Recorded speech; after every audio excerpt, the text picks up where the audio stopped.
Мен номері 45-ші Ақорда мектеп гимназиясының 10-ші Ә сынып оқушысы Амагелдиева Айжанмын.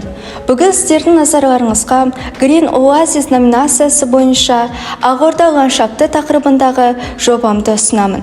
Жобамның мақсаты оқушыларды қоршаған ортаны қорғауға шақыра отырып, экологиялық мәдениетті қалыптастыру және болашақтағы мектептің көгалдандыру жұмыстарына көгалдандыру үшін түрлі гүлзарлар мен гүлдер композициясын орналастыру болып табылады.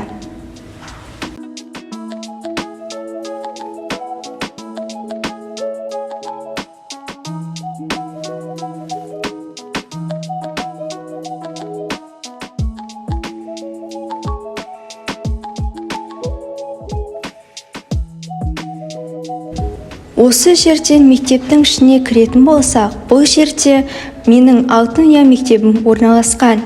Келесі мектептің үстіне қарайтын болсақ, мектептің ішінде балаларға шомылуға арналған бассейн орналастырылған.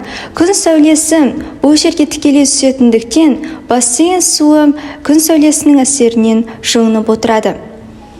Мектептің ауласына қарайтын болсақ, бұл жерде түрлі шыршалы ағаштар орналастырылған және де демалыс саябағы, оқушылардың демалуына арналған отыратын орындықтар да орналастырылған.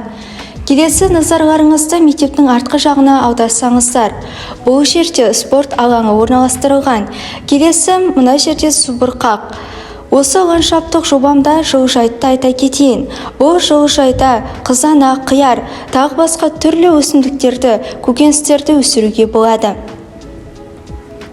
Мұнан шыршаларды, өсімдіктерді, ағаштарды суғару үшін арнайы суғаратын суғару жүйесі де қарастырылған.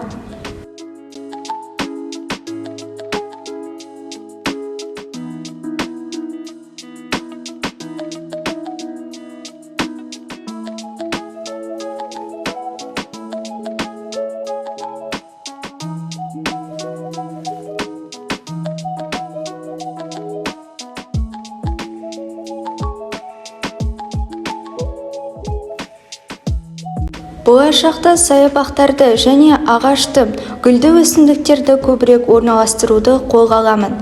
Осы Ақорда ландшафты тақырыбындағы жобамды болашақта табиғатты аялай отырып жүзеге асырамын.